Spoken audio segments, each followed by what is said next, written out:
You know, history is full of incredible stories, but this one is one of the greatest vanishing acts of all time. We're talking about a massive Bronze Age civilization that was found completely by accident. This is the story of the lost empire of the Indus Valley. So how do you find a lost empire? You'd think it would take some grand expedition, right? Well, not this time. It all started with something super ordinary, building a railroad. Back in the 1850s, some engineers were laying track in what's now Pakistan. They needed gravel, ballast, for the rail line. And in digging for it, they completely by chance stumbled upon a civilization that had been lost for thousands of years.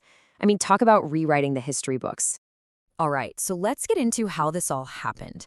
It's a fantastic story of how a total accident brought a nearly 4,000-year-old civilization back into the light.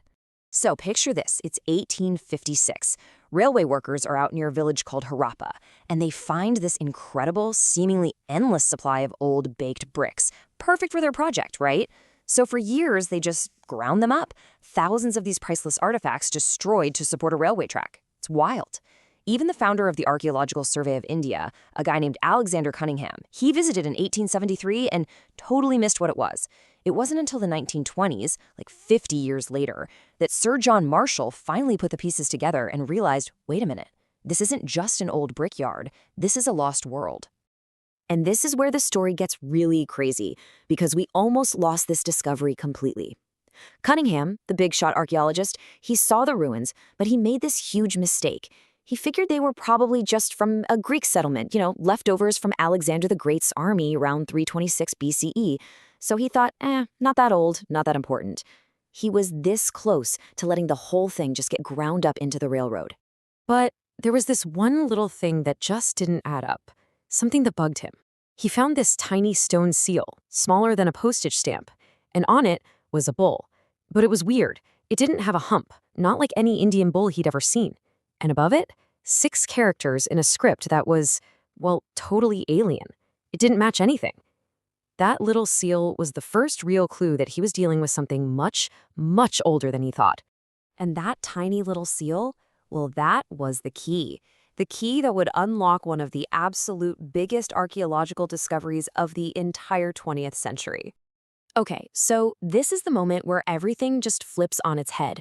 Before the 1920s, everyone thought the story of Indian civilization started around 326 BCE. But then Sir John Marshall starts digging, not just at Harappa, but at another site, Mohenjo-Daro, and he realizes they're connected. They're part of the same massive culture. In 1924, he drops a bombshell on the world. He announces that this civilization hit its peak way back in 2500 BCE. Just like that, with one announcement, the entire history of India got pushed back more than 2,000 years. Just wow. And the sheer scale of this thing, it's just breathtaking. We're not talking about just a couple of cities here. This was a sprawling network that covered over 1 million square kilometers. 1 million. It stretched all the way from what is now Afghanistan down to the coast of India. So let's put that number into perspective. You've heard of ancient Egypt, right? Mesopotamia? Of course. Well, the Indus Valley civilization wasn't just another player in the Bronze Age. It was the biggest, the largest of them all. It absolutely dwarfed its more famous neighbors. But it wasn't just about being big. What really blew the archaeologists' minds was just how sophisticated this society was, especially when it came to their cities. I mean, their urban planning was on another level. So when the excavators started clearing away the dirt, they found this unbelievable level of organization. The streets were laid out in a perfect grid. They had these complex sanitation and drainage systems. Honestly, better than almost anything else in the ancient world.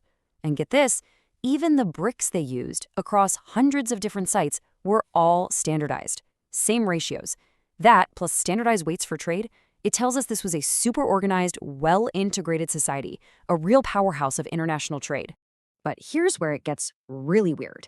For all of that incredible organization and sophistication, all the things you expect to find in a big Bronze Age empire, they just weren't there. The archaeologists looked, but they found no grand palaces for kings or queens, no giant temples for their gods, no huge fancy royal tombs packed with treasure like you see in Egypt. And maybe most surprising of all, almost no evidence of a big army or major wars. So what are we supposed to make of that? The fact that all that stuff is missing suggests something pretty radical.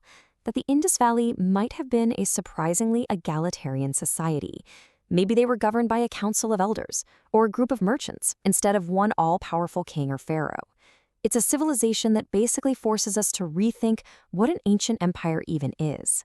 And that really unique structure is exactly why their story is still so mysterious. Which leads us to the two biggest puzzles of all, the ones that researchers are still trying to solve. Okay, puzzle number one, their writing. We have more than 5,000 artifacts with their script on them, and we can't read a single word. It is one of the last great unsolved codes on the planet. And puzzle number two, they vanished. After hundreds of years of thriving, this huge advanced civilization just faded away. What on earth happened to them? The biggest reason we can't crack their script is that we're missing what's called a Rosetta Stone. That's basically an inscription that has the same text in a language we don't know and a language we do know. It's the key, the ultimate cheat sheet for translation. And for the Indus script, we just don't have one. So for now, their words are completely silent. So what about their disappearance? How did it all end? Well, for a while, people thought maybe they were invaded, but there's just no real evidence of a big war. Then some thought maybe it was massive floods. But a really strong theory today is climate change.